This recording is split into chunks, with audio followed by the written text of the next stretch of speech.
Okay, so far, where can we find hope and strength during the season that we're in? Number one, know that God is with you. Number two, know that the mission continues. The virus is not going to halt the work of God. Okay, the virus isn't going to trump his power. And then third, we are created for community.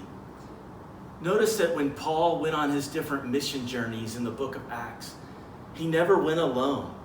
He always had a partner in ministry with him. He had his Barnabas, and then he had his Silas, and he would continue to do life in community with people wherever he went. This semester, we've been going through the series, Created for Community. How when God created Adam, he said it was not good for man to be alone. That's still true for us today. It is not good for us to be alone. So we want to continue to be a community together. Hopefully you've been reached out to by your life group leader. And if you're not in a life group or you haven't heard from your life group leader, let one of us staff people know. Because life groups are going to continue to meet. For the most part, they'll probably meet online because of the situation that we're in. But we've also started something called family groups, and I've already mentioned those a few times. And these family groups are discussion groups, just to discuss questions that were mentioned during the message in a co-ed group of people that you probably haven't been around much with. So we're just mixing up the community. We thought it'd be fun to be able to connect with some other people and to hear their hearts and how God is working in each of their lives. But something I want to focus on with community is lamenting. Now, lamenting doesn't really sound like a very rich or joyful thing. But if you look at the scriptures, people often lament throughout the Bible. There's actually a book in the Bible that's called Lamentations. And one of the main forms of Psalms is lamenting.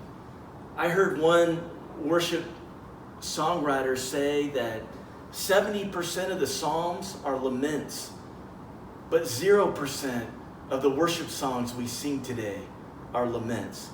Now, I don't know how true that statement is, but I do think it's true that there's a large portion of the Psalms that are laments. And I think that it's a good practice for us in this season to work on lamenting, because we are experiencing different kinds of emotions. So let me give you the basic structure of what a lament is. And some of you have heard about this in different settings, but we can all use a reminder, right? So hopefully you're getting a slide on your screen right now that's going to go through these different aspects of lament. A lament has 7 parts.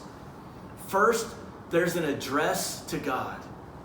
Second, there's a review of God's faithfulness in the past. Third, a complaint. Every lament has to have a complaint for it to be a lament. Fourth, a confession of sin or a claim of innocence.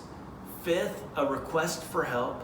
Sixth, God's response, though these aren't always stated in a lament. And seventh, there's a vow to praise or a statement of trust in God.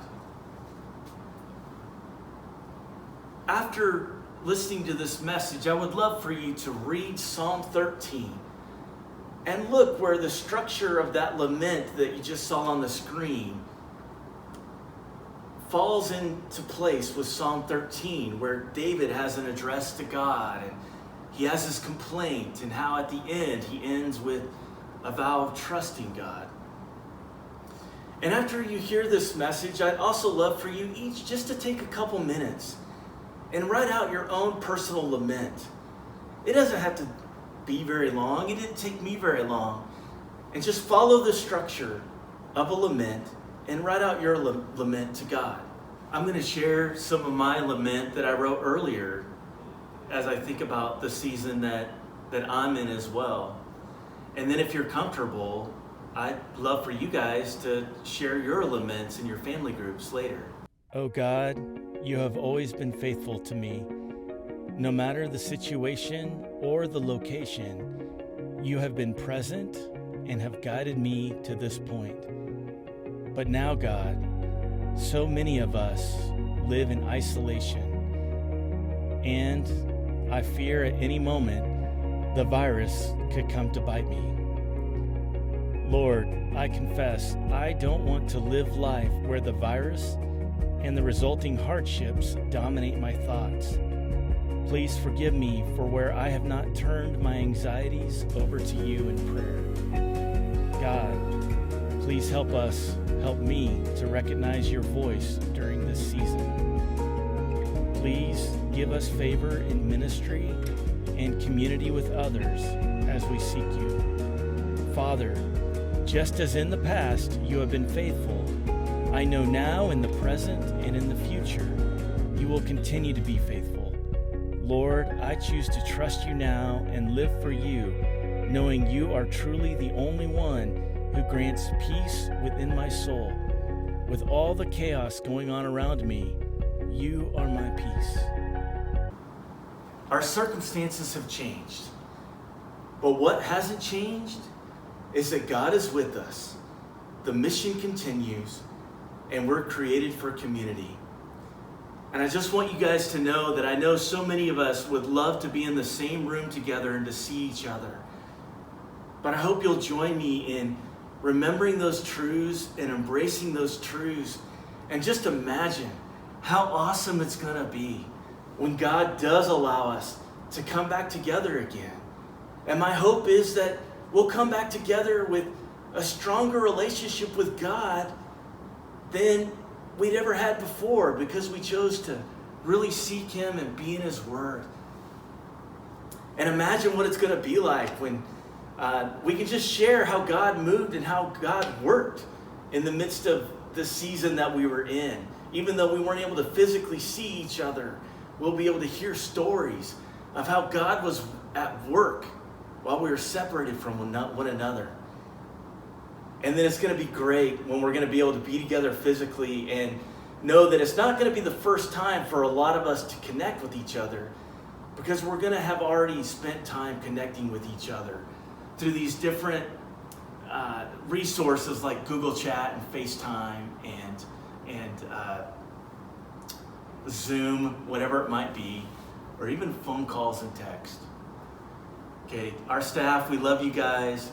We continue to be with you and for you, and we're trusting him with you, and we'd love to be in prayer for you. So if there's anything specifically that you'd like us to pray for, please just email one of us the prayer request, and we can share it with the others too. We walk by faith in God. Until next time. Burns the chariots with fire. Lord,